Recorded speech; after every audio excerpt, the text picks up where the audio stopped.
Yeshiva, as much as any, is on the front lines of what's going on. And Rabbi Cohn said about being in the secular world, you know, if you go to conservative and reform Judaism places, they're very fond of one phrase.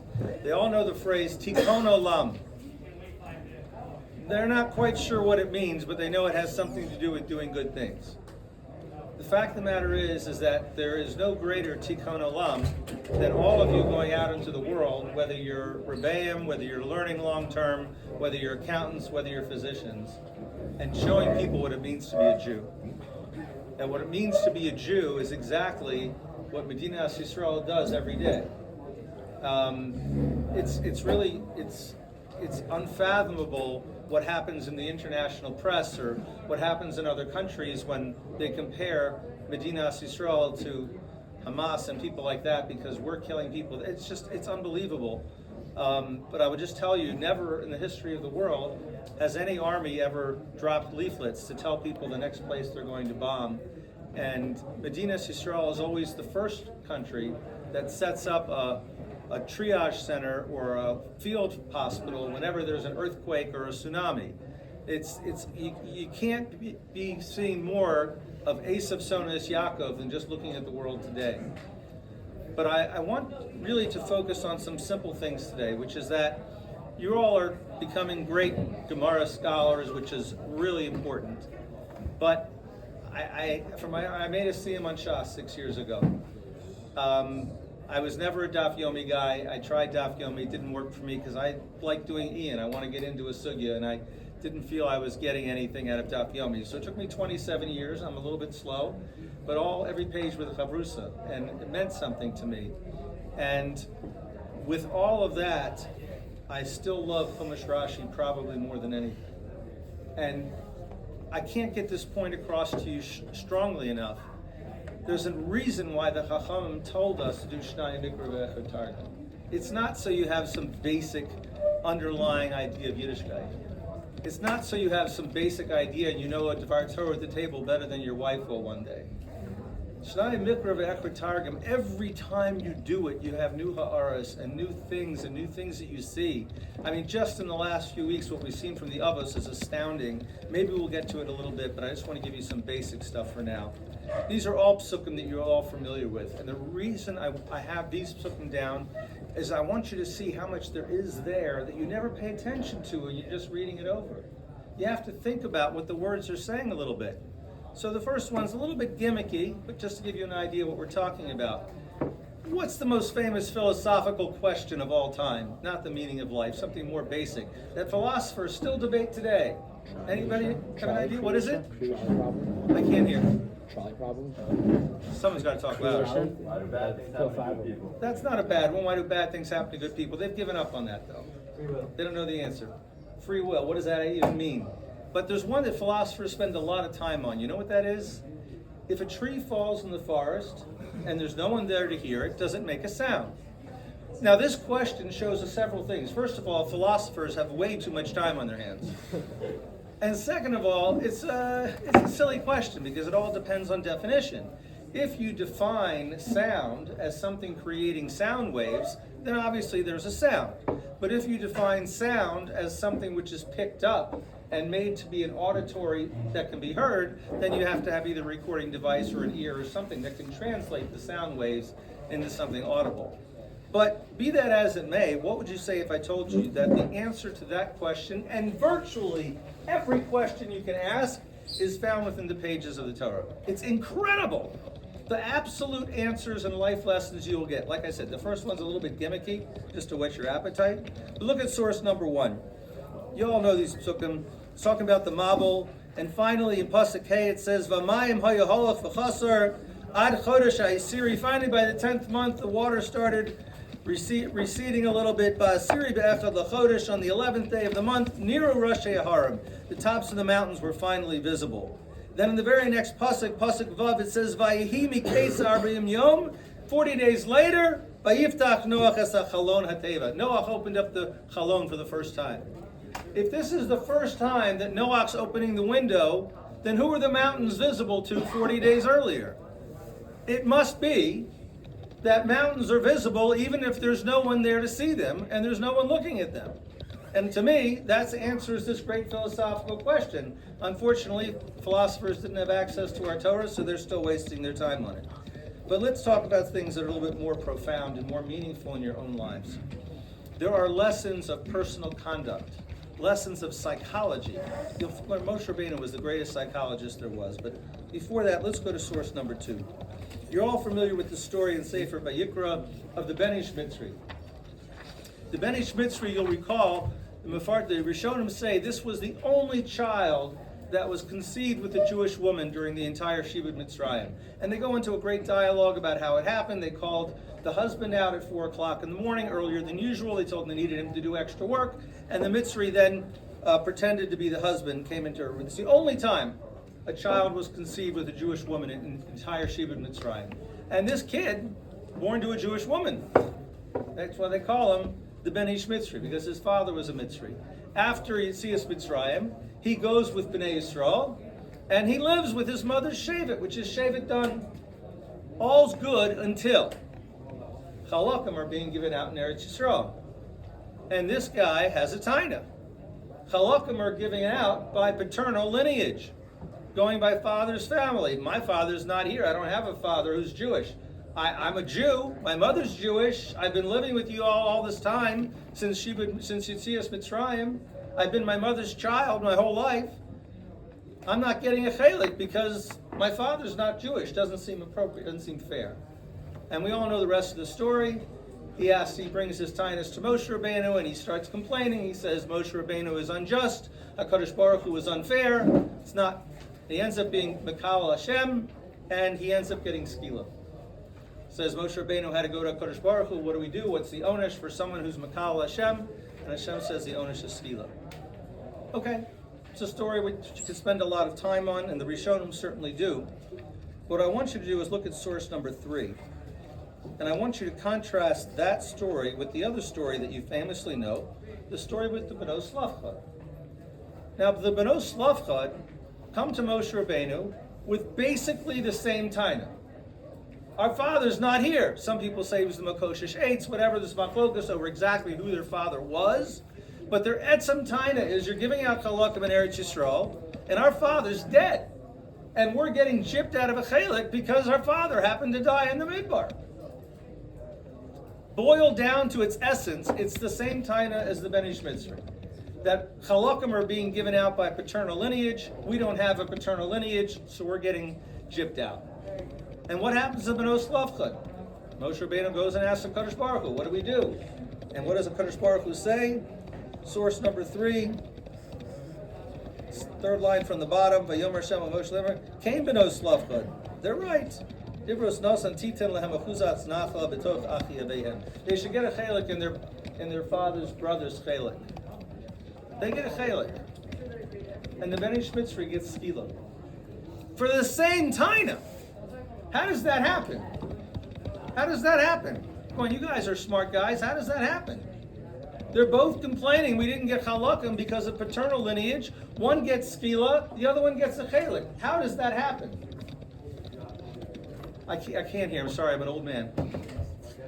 Yes. Because they had a father who was Jewish, and the Bnei Shmitzri didn't have a father who was Jewish. A good distinction. Why does that dictate the outcome? Because they had a chelik which they lost. Okay, so you're saying the person who's the Bnei Shmitzri never had a chelik at all. A good answer. Not the direction I was going, but I hear you. Yes. It could be that Hashem would have given the Bnei Shmitzri a chelik as well, but didn't give Hashem a chance to respond. Say that last thing. He didn't give Hashem a chance to respond, so Hashem could have given him a chelik had he not been so fast. Yeah, and I that's a derech which works a lot better for me.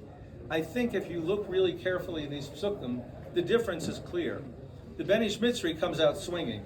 Moshe Rabbeinu is corrupt. HaKadosh Baruch Hu is unfair. This whole thing is not right. Look at the language of the Bnei Slavchad, the top of source number 3. Vatikravna Bnei Slavchad. They approach Moshe and Aaron, and there appears to be an inequity. Let me tell you something. This is an important lesson for life. Sometimes how you say something is even more important than what you're saying. Both groups are saying the same thing, the Beni Shmitzri and the Bnos Slavcha. They're both saying the same thing. But how they said it makes a difference. There's an expression people use in the secular world, tone matters. That's why texting is such an inefficient form of communication. There's inflection, there's things that are lost. Sometimes you say things as a joke, but they don't hear the humor in your voice. Very easy to have a misunderstanding over a text message. But that's a poor lesson to understand, and I don't think it could be more clear from contrasting the Bnos Slavcha with the Beni Shmitzri.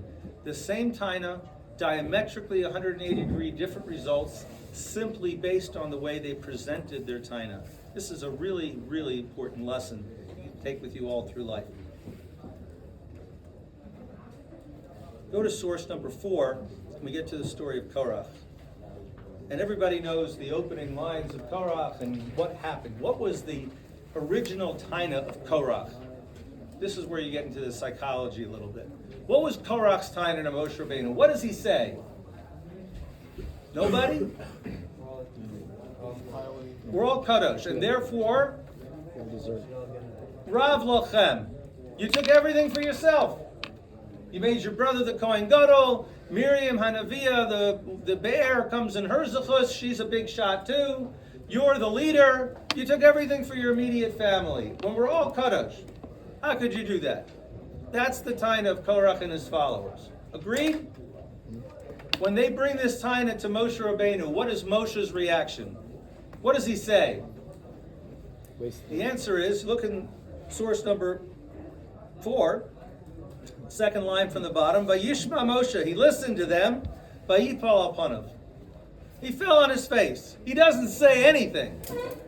He doesn't say to them, hey, I haven't enriched myself at your expense. I'm the one who's working 20 hours a day to try to keep everything in order. I have all the stress of the Am on me. I'm the one answering shilas and teaching Torah all day. What are you talking about that I took everything for myself? I haven't taken anything. My life was turned upside down. I didn't want any of this. I told HaKadosh Baruch Hu I didn't want to be the leader. But he said, this is what you have to do, so I did it.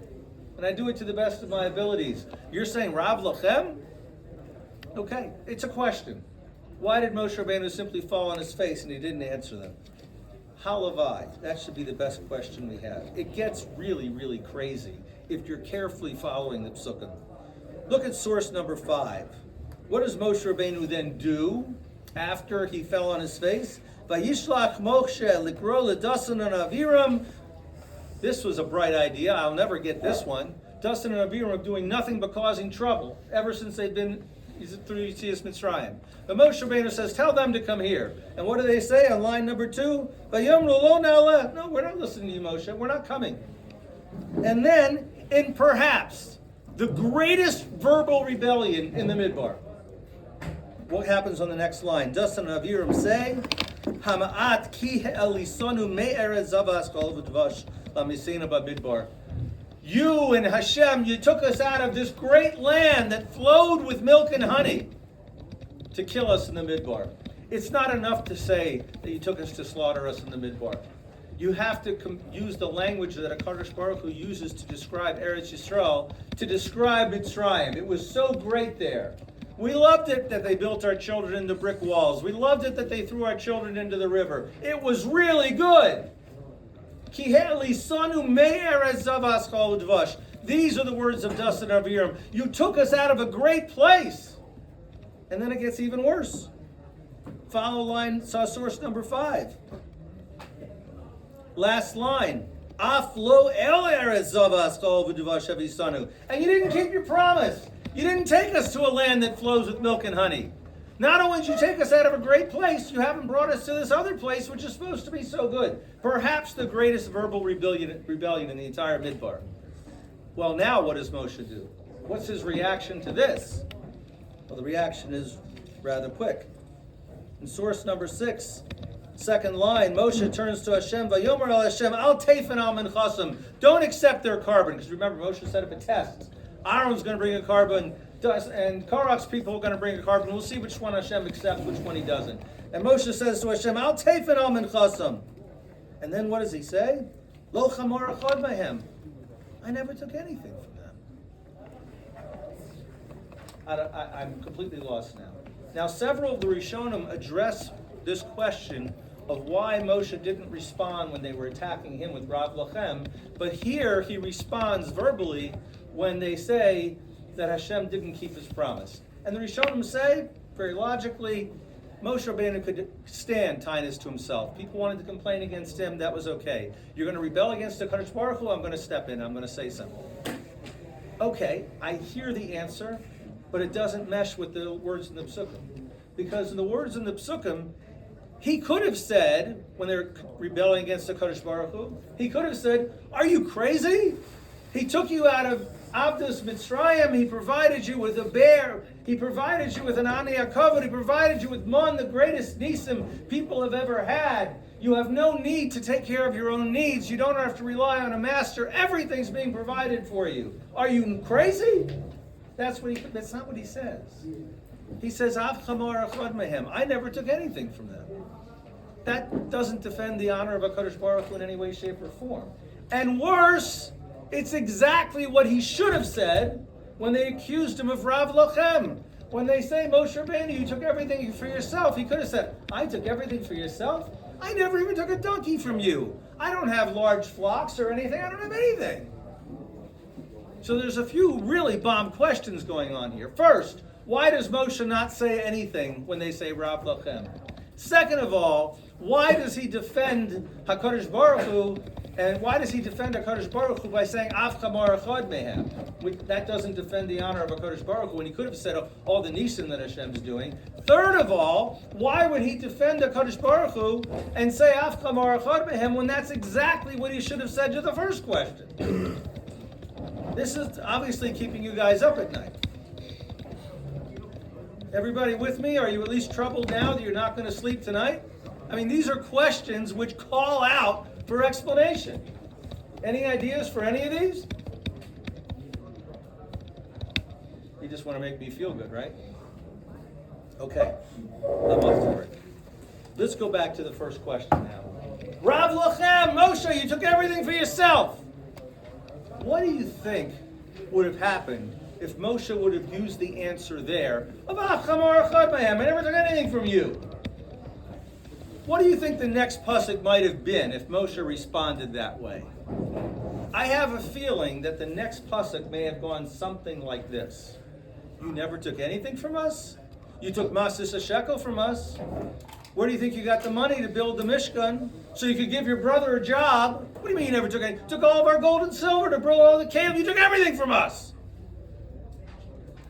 And Moshe saw that the mindset that they were in was the kind of thing where if he would have answered them, things could have quickly spiraled out of control. This is a very, very deep, profound lesson where you're either going to learn it in the school of hard knocks or you're lucky enough to be here tonight. Sometimes the best answer to someone arguing with you is to say nothing at all. And Moshe Rabbeinu understood this. The Rambam talks about this. The Rambam says you should have every midas baininus. If you're a stingy person, you should try to be a little bit extra generous until you get back to the middle, where you're not too generous, because if you give away all your money, you won't have food to eat. The Rambam says every midah, you should have midas baininus, with one exception, kas.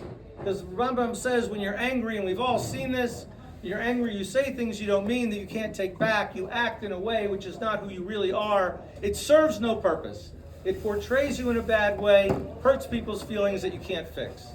That you should never have. And Moshe Rabbeinu understood when they said Rav Lachem, the state of mind that they were in, they weren't interested in an answer. They were interested in bringing tidings. So Moshe understood sometimes the best thing to say is nothing. This is one of those interludes. By the way, Rabbi Cohen, what time do we have until? 7:30? Is that clock right? Okay. I have to deviate just for 1 second. Is anybody here married? So you will thank me for this, and if you want to call me and tell me how brilliant I am, I will accept the call. There is something called the doctrine of transference. Have you ever heard this?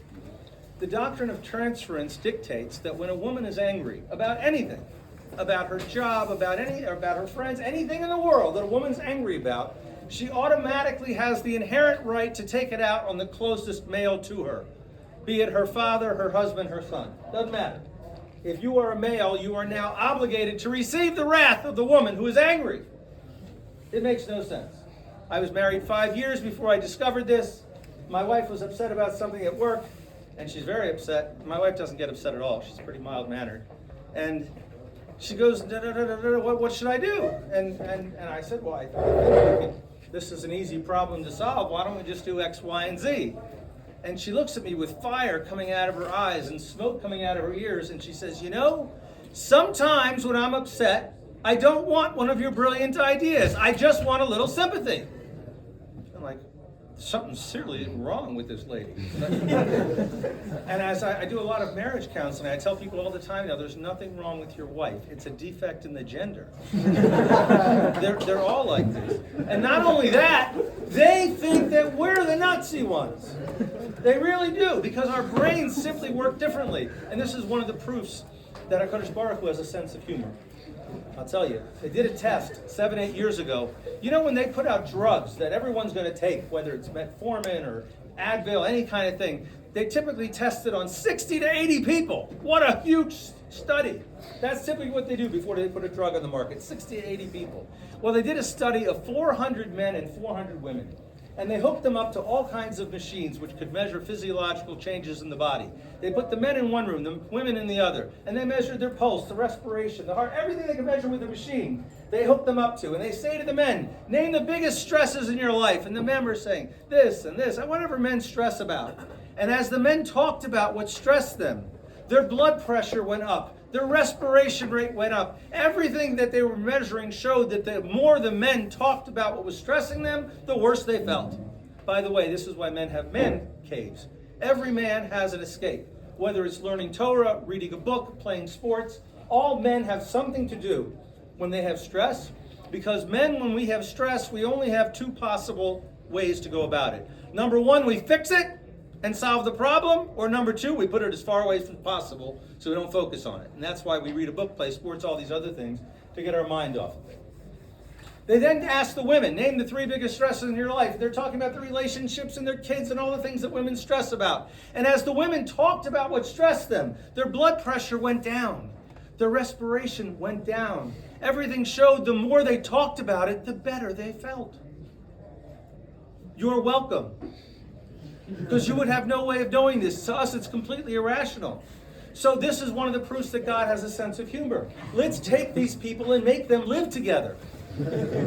So that way, when inevitably there's some stress, the husband wants to go read a book, play sports, whatever he does to get his mind off his stress. And his Eishes Chayil, his Ezer Kenegdo says, honey, we have to talk about this. And he's like, no.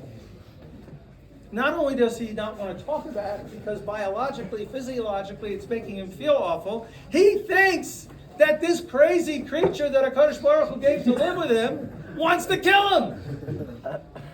Talking about it's just going to make me feel terrible. Why would I want to do that? You're very welcome. You now understand a small insight into the differences between men and women. I joke that it's a defect it's not a defect in the gender. We're created differently. And understanding this about your wife one day will save you a lot of heartache. That's one of the messages that you get from Torah here. Moshe Rabbeinu understood that sometimes when you tell somebody and you have a retort for them, it's not going to help. And that's definitely true bein ish l'ishto. Sometimes your wife just needs to be upset for a little while. Fast forward 5 years, my wife's upset about something, not bad, right? Twice in 5 years. And she goes, no, what should I do? And I'm looking with terror, and I said, honey, is this one of those times you want one of my brilliant ideas, or you just want a little sympathy? And a small smile cracks into her mouth, and she says, if you don't know, you're in trouble. This is exactly what's going on in Torah. Moshe Rabbeinu understood that sometimes, even with men, sometimes our disposition is enough that it's not worth responding. So that answers question number 1 as to why Moshe didn't say anything to the complaint of Rav Lachem. But why on earth would he have said Af Kamar Echad Mehem when they complained against HaKadosh Baruch Hu? Why bring it up then? That's not defending the honor of HaKadosh Baruch Hu. And this is where we go back to tone matters. What does Moshe Rabbeinu do every time Klal Yisrael is nishal in the midbar? Every time they start rebelling, what does Moshe Rabbeinu do? Come on. I can't hear. He davens for them. That's exactly what he does. And he tells them, Kadosh Baruch Hu, don't punish them. What are the Umas Ha'olam going to say? That's what he said by the Meraglim. Don't punish them by the Egel. Don't punish them by the Meraglim, because they'll say you didn't have the power to take over the Shiva Am. Every time he appeases, he tries to appeal to Kadosh Baruch Hu. And that's exactly what he's doing here. Look at the language carefully in source number 6, line 2. Vayomer al Hashem, he's not talking to Korach and Dasan and Aviram. He hears this crazy rebellious talk from Korach, and he turns to Hashem. And what does he say? He doesn't say Afkamar Chod Mehem like he's talking to Korach. He says Afkamar Chod Mehem. Don't be angry at Kadosh Baruch Hu. I never took anything from them, and they're accusing me of taking too much. They're not rebelling against you. They're just rebelling. It's the mindset that they're in right now. Understand, it's not personal. They're not meaning to be morid against HaKadosh Baruch Hu. They're just in the mindset of being morid. And Moshe is being mispalel for them again. Take these things together through Korach, and you learn profound ideas of when you should taina and when you shouldn't. These are important ideas. You get them in Shnai Mikra to no other time. I'll tell you, in the last couple weeks alone, the lessons from the Avos are so profound. You've seen a lot of them, you've heard a lot of them. Let me tell you a couple you probably haven't heard of. This one is actually mentioned in the Maral obscurely. Most people haven't heard of it. But a couple of weeks ago, we have a pasuk where the Rachel is wanting some of the Dudayim. So she says to Leah, can I have some of your Dudayim? And Leah responds with one of the absolutely wildest psukim in the entire Torah. She says to him, it's not bad enough that you stole my husband, now you want to steal my flowers? If that isn't the pot calling the kettle black, Rachel was the one who was supposed to marry Yaakov originally. She's the one that he worked for. Leah was the one who stole Rachel's husband. What kind of a complaint is this? It's not bad enough that you stole my husband? Leah has the audacity to say this to Rachel? It's madness. It's absolute madness. And what does Rachel respond? Nothing. Nothing. So again, I would never have said this on my own. I had the idea a few years ago, but I did see the Maral kind of hints to it, so I feel a little bit of Raglayim Ladover. He says this incredible chiddush, that the simanim, virtually all the Rishonim agree that the simanim that Yaakov gave to Rachel were some type of halacha. Some people say it was halachas of Taras Bishpacha. Some people say it was Hilchas Shabbos. Not really important. They all agree it was some type of halacha that Yaakov had taught to Rachel, and when the time came for them to be married, he would give her a bechina and see if she actually knew these halachas, and he know it was the right person. And Rachel went and taught these halachos to Leah, but she didn't tell her they were simanim. She didn't tell her they were a code between her and Yaakov. But this way, when Yaakov asked Leah, what are the simanim, she would be prepared with the answer. She would know. And Yaakov would be satisfied that this was the right person. But she never told Leah that they were simanim, and Leah never knew. Lavan told Leah, you were always intended to marry Yaakov. This was the way it was supposed to be. And you're going to get married tonight, and tonight's your chasana, mazel tov. She never knew that she was stealing Rachel's husband. And Rachel never told her. And now, when Leah throws it in her face that you stole my husband, Rachel is still silent. Can you imagine? We all go to Kever Rachel to be mispalo, Rachel Mavaka al Banel, because Rachel didn't have just Baneha. Almost everyone in this room is B'nai Leah. Almost everyone. Few from Shevet Levi, but there's almost no B'nai Rachel around now, maybe a handful. We're almost all B'nai Leah. But we all go to Kever Rachel to say Rachel Mavaka al Banel, because to Rachel, there were no Baneha. Everyone was Baneha. Whether it was her sister, whether it was Leah's children, didn't care.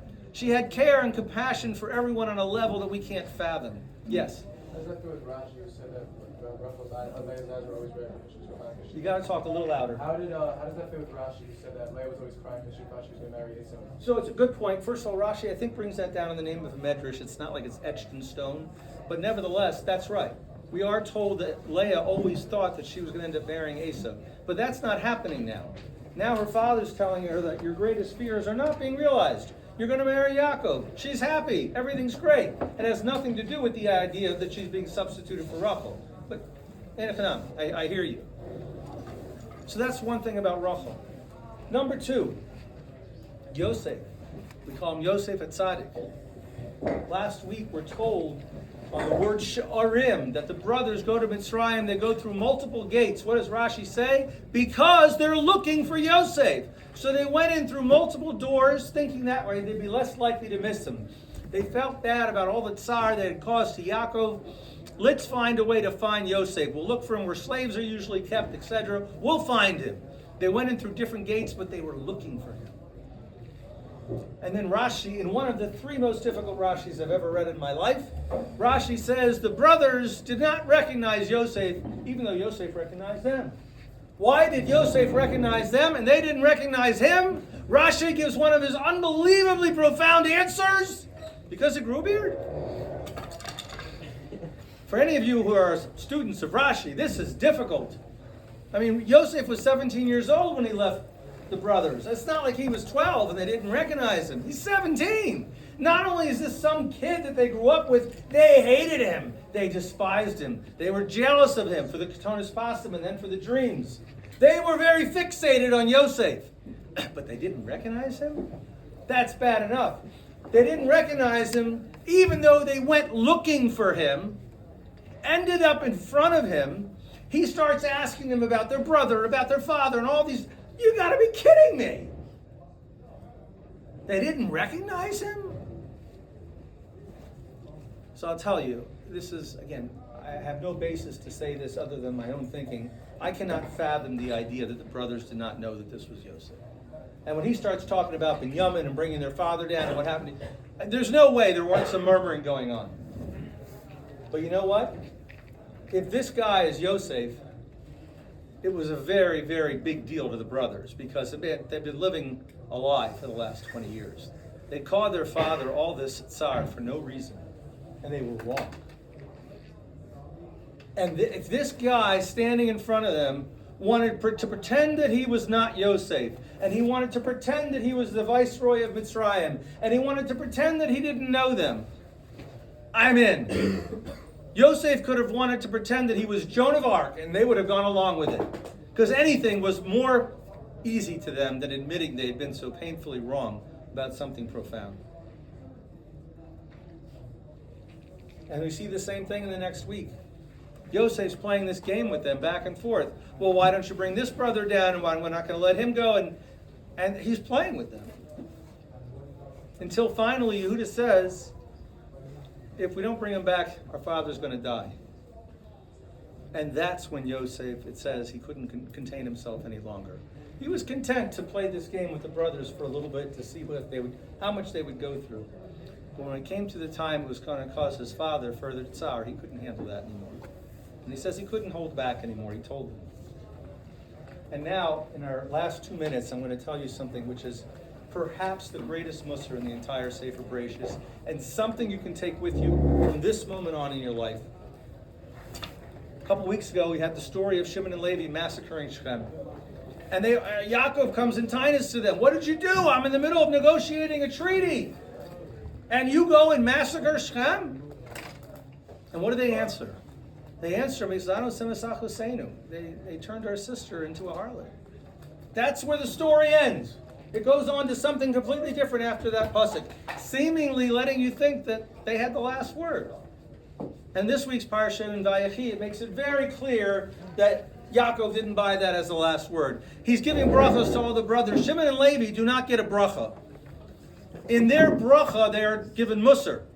You guys egg each other on, you're kanayim, and you feed upon each other. You have to be separated, so that can't happen anymore. Makes it very clear that what they did was wrong. What happened to Shimon and Levi after that moment, after the dressing down by Yaakov Avinu? Well, next time we hear of Shevet Shimon in the entire Chumash is in Sefer Bamidbar with the Maisa with Cosby and Zimri.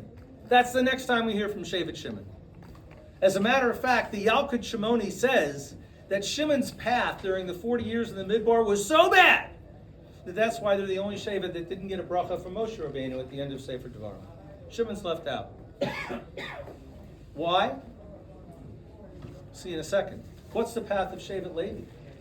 Levi becomes the standard bearer for Torah in Klal Yisrael. Levi is exempt from Shibud Mitzrayim. They're learning Torah. Levi becomes the Shevet from the Kahuna that comes from. Levi becomes Moshe, Aaron, Miriam, where they came. Levi's pretty impressive after this dressing down by Yaakov Avinu. And all the Mefarshim say Shimon and Levi were basically twins separated at birth. They thought the same. They did everything the same. They were behind not only Mechiras Yosef, they were behind the idea of massacring Shechem. Everything that was done, they did together. But for some reason, after the dressing down by Yaakov Avinu, Shimon said, I am what I am. I'm a Kanoi. That's what I am. I can't change that. And Levi had a different approach. Levi said, yes, I'm a Kanoi, but I can choose when to break out that Kanois. I can control it. And what happens with the Maisa of Cosby and Zimri when Shimon is doing what Shimon does? Who kills them? Pinchas from Shevet Levi. There is a time for Kanois. And Shevet Levi understood from their father when is there a time to break it out, but it's not letting control you all the time. And from this, there is a no more profound mussar than you can ever get. Some people in here are hotheads. Some people in here are cheap. Some people in here are too generous. We all have challenges. Every one of us has the ability to change who we are in a moment. A single moment of time.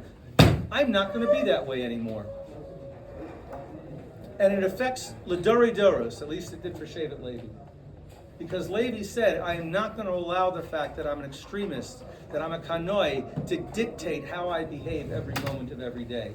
There may be times when I break it out, but I'm not going to let it control me. I will control it. And every one of us has that ability. A more profound lesson from the others you could not find. I just want to give you an idea. Just take Shnai Mikra seriously. Aside from the tremendous mussars that there is in Chumash, aside from the amazing intellectual lessons that there are in Chumash, there's so much that is there. I tell you, the last thing I'm going to say, one year I was looking for a new Mikra. I'd done Rashi many times. I'd done many of the Rishonim, the Mikros, Kedolos. I was looking for, I said, let me try the Balaturim. Art Scroll just came out with a brand new Balaturim. And even if I can't do all the math in my head, they spell it out for you. They spoon feed it to you. And what's amazing is that the Balaturim figures out so many things with Gematria that the Gemara figures out by Sfara. And they all get to exactly the same point. Why? Because Torah's emes. And just like you can solve a mathematical equation by subtraction, addition, multiplication, there's many ways to get to the same answer in Torah. And it's very, very enriching when you see someone like the Balaturim with a completely different approach of mathematics come to the same conclusion as Shammai and Hill in the Gemara. In any event, maybe in the schus of all the Kedoshim who are fighting on our behalfs right now, we take our Shnai Mikra a little more seriously. Maybe in that schus they can all be saved and all the people who are being wrongfully held can be brought home. Thank you very much for listening. If anybody has any questions, I'm